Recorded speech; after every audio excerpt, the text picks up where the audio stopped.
Mais da metade das escolas tiveram piora em suas notas médias no Enem 2015 e a diferença entre o ensino nas escolas particulares e públicas aumentou. Dos colégios públicos, 91% ficaram abaixo da média nacional e entre os privados, 17%. Para falar do assunto, conosco no estúdio a professora Cláudia Coelho Hardag, especialista em educação da Universidade Mackenzie. Tudo bem, Cláudia? É um prazer recebê-la no estúdio. Obrigada pelo convite. Cláudia, houve uma queda geral em todo o país na qualidade do ensino, né? Existe a necessidade de uma reestruturação no sistema diante disso? Essa discussão sobre reestruturação do ensino, ela não é atual, ela já é uma coisa que vem andando há muitos e muitos anos, né? Cada vez que um exame é feito ou no nível internacional, regional, local ou nacional, essa discussão se abre, né? E é muito bom que se abra essa discussão, porque revela uma decadência do ensino no Brasil. Então, eu acho ótimo que esses índices apareçam, apesar de não achar justo, de ter uma séria discussão, discordo com esses tipos de exame, mas pelo menos a gente começa a debater, né? E isso é muito importante, porque eu acho que a palavra não é nem reestruturação. A situação chegou numa calamidade tal que a gente tem que fazer uma revolução nesse sistema educacional que está aí. E a discussão, o debate sempre acontece. Houve alguma mudança nos últimos anos ou não? Algum avanço nessa discussão? Sim, a gente teve um avanço com relação à inclusão, né? Nós tivemos um índice de inclusão muito grande, né? Tanto no ensino médio, principalmente o ensino médio, porque o ensino médio é um funil, né? O aluno, quando chega nessa faixa etária, às vezes ele tem que trabalhar para ajudar a família, ele não vê perspectiva de fazer uma universidade, então, com todos os incentivos do governo, né, de bolsas para a faculdade, a classe mais baixa viu uma luz no fim do túnel de cursar o ensino médio, então isso alterou muito a quantidade, né? Com relação a dentro da escola mesmo, né, de uma política pedagógica, de uma discussão pedagógica que vá ao encontro do que a sociedade contemporânea está pedindo, a gente viu avançar muito pouco. Né? Então, é isso.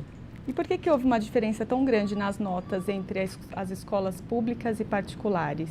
Que fatores que levam a isso? Isso vem há muito tempo, né? Cada vez mais se ratifica esse abismo entre a escola particular e pública.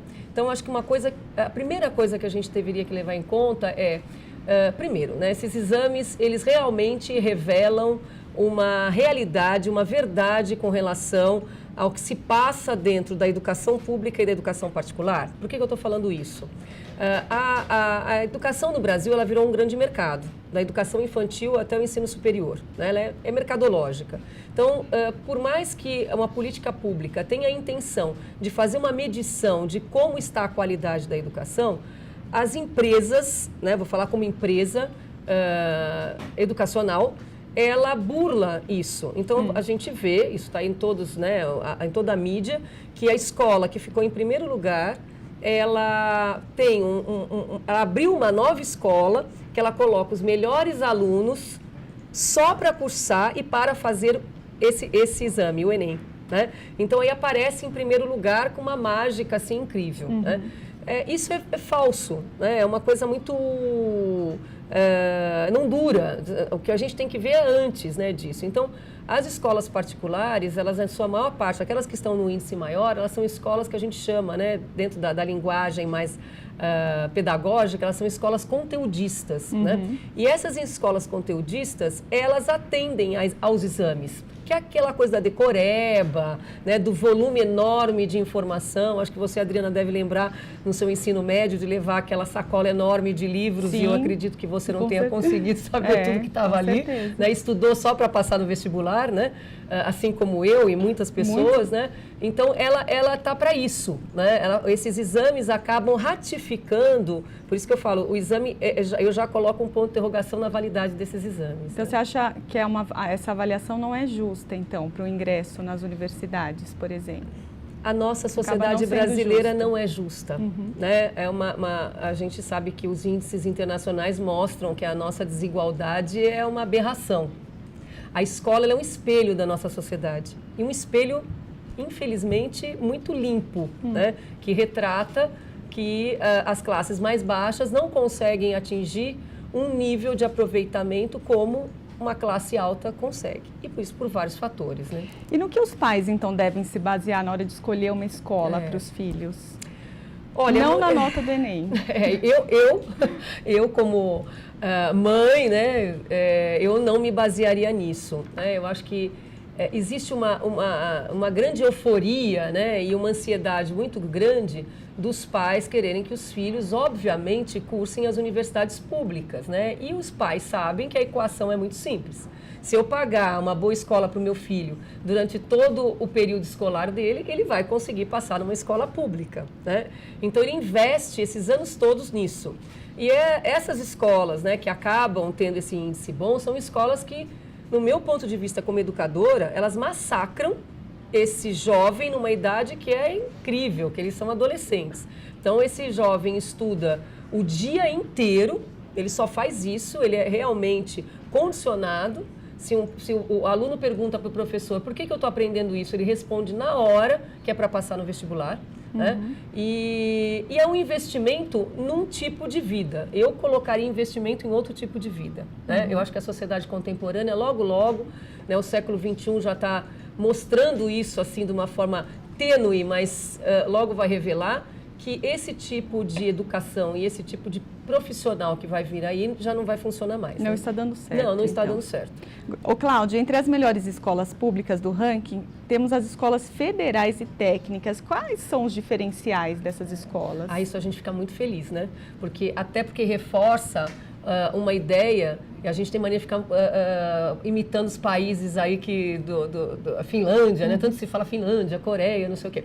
Todos esses países, as escolas são públicas, né? Então, não existe escola particular. Mostrar que os institutos técnicos federais estão aí também com índice bom, nos deixa muito tranquilos. Por quê? Primeiro, os institutos técnicos federais, eles têm um projeto pedagógico muito sólido. Eles sabem por que o aluno está ali, o que eles querem daqueles alunos. São técnicos. Tá ótimo, isso a sociedade precisa dessas pessoas. O segundo, os alunos que vão para o Instituto Técnico Federal, eles já foram filtrados. Houve um filtro para entrar ali. E o terceiro, são alunos que também estão ali para estudar, igualmente da escola particular. Né? Um aluno que vai para a escola particular, ele estuda o dia inteiro. Um aluno que vai para a escola pública, no ensino médio, nós temos a maior parte desses alunos trabalhadores. Então, muitos, inclusive, desistem, né? Porque não têm condições de estudo. Mas o Instituto Técnico Federal, acho que é um dos orgulhos do nosso país. Né? Eu fico muito feliz e revela a qualidade, né, das escolas federais. E o que falta para as escolas públicas chegarem nesse nível das escolas técnicas? Eu acho que uma clareza do que elas querem. Né? O ensino médio está sendo debatido e muito aí, a MP, né, que umas semanas atrás virou um furdúncio, né? Nós temos aí há décadas e décadas uma discussão com relação ao ensino médio para que ele serve. Então, vamos colocar, para a classe alta, o ensino médio serve para o meu filho passar no vestibular.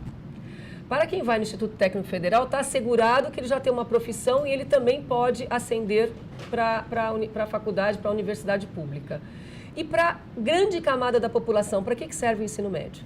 Se ele é conteudista, se nós temos 13 disciplinas, né, com conteúdos enormes, que ninguém vai assimilar aquilo tudo, e ele também, a chance dele cursar uma universidade pública, e agora, né, com a questão das bolsas terem diminuído, para que ele vai fazer o ensino médio? Então, eu acho que falta uma proposta pedagógica clara para que serve esse ensino médio para a maior parte da população brasileira. Cláudia, para a gente finalizar, qual é a avaliação geral que você faz desses dados divulgados sobre o Enem 2015?